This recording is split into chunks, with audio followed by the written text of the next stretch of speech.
كوكب الأرض مليان أماكن غريبة جدا، أماكن كأنها مش من العالم ده، بعضها مخيف وبعضها سحري.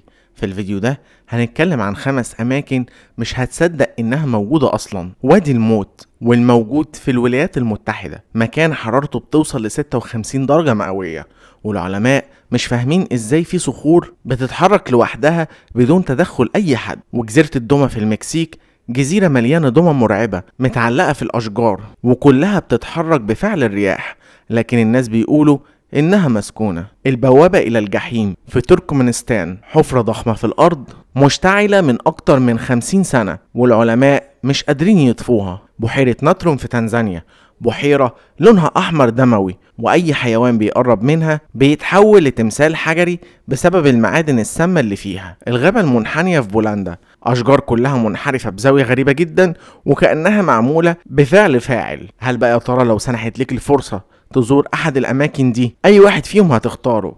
قول لنا في التعليقات.